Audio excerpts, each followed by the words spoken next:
Hello, my name is Barsom, and today I'll be exploring a question that I'm pretty sure all of you thought about. What if we could create a perfect society?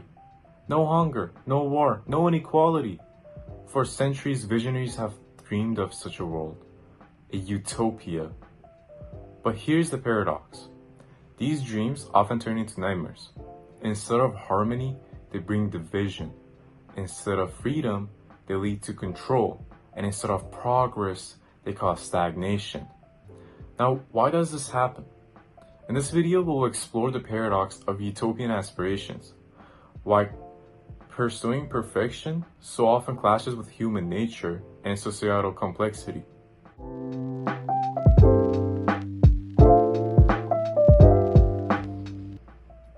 Through history and literature, we will uncover how utopian ideals fail and what lessons they teach us about building a better society. Let's dive in.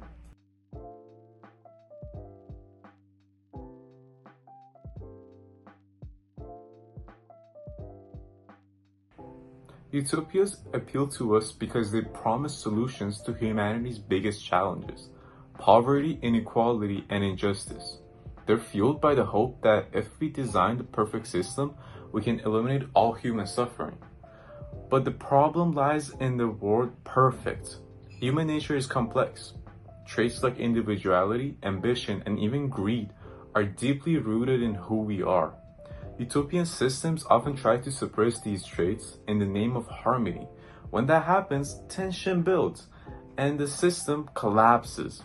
Take equality, for example.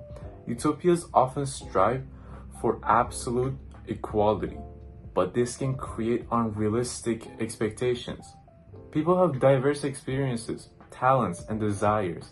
Ignoring this diversity can create friction, as individuals resist being forced into a mold that does not fit them.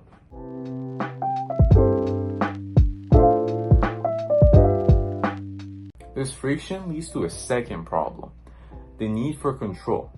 To maintain their vision, utopian leaders often resort to authoritarian measures.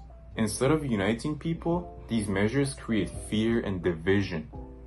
Historical examples highlight this issue. The Soviet Union, for instance, began with a vision of equality and collective success.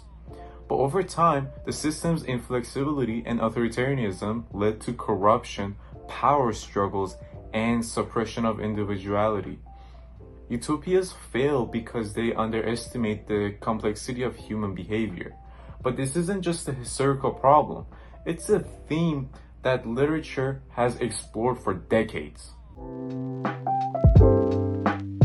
Let's turn to literature, where some of the most powerful critics of utopian thinking can be found.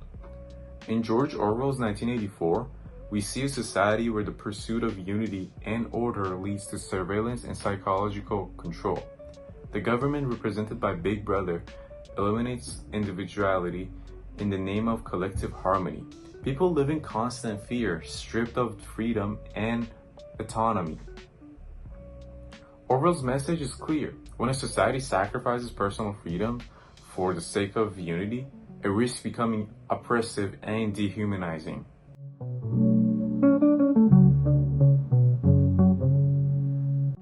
Similarly, Aldous Huxley's Brave New World portrays a dystopia of a different kind. Instead of fear, this society uses pleasures through entertainment, consumerism, and drugs to suppress individuality and deeper emotions. While people seem content on the surface, they've lost their humanity. Huxley warns us about the dangers of shallow happiness. A society that prioritizes superficial pleasures over genuine human needs becomes fragile and disconnected.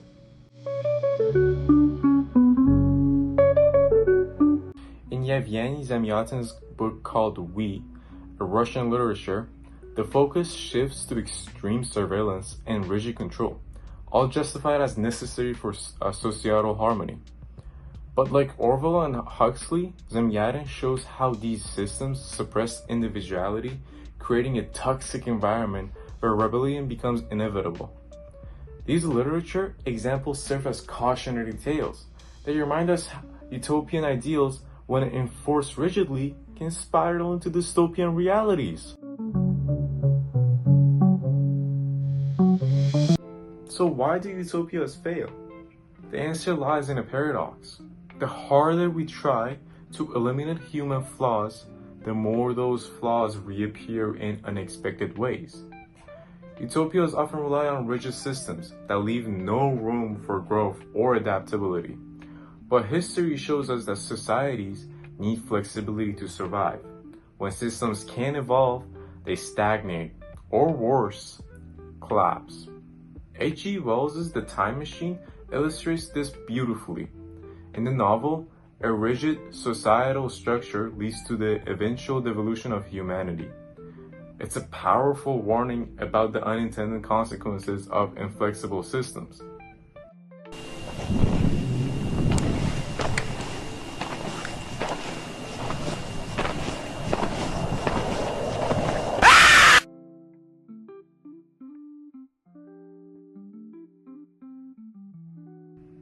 Historical examples like the Oneida community reinforces this lesson.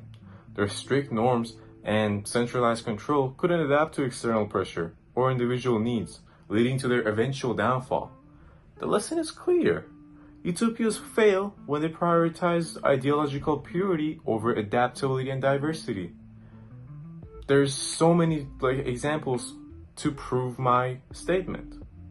You may not have heard of some of the examples that I've mentioned, but I'm pretty sure that you've seen some signs surrounding you. It could be either in reality, which you've seen some countries, governments fail, or it could be some cartoon or animation that you've seen. You just need to look deeper and you can actually realize that there's a lot of examples just surrounding you right now. So what can we learn from the paradox of utopian aspirations? First, the societies must recognize the complexity of human nature.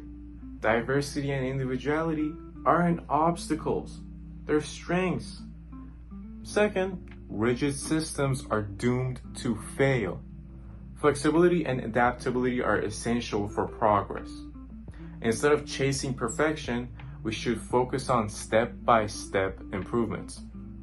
By balancing idealism with realism, we can create systems that are more inclusive, sustainable, and humane.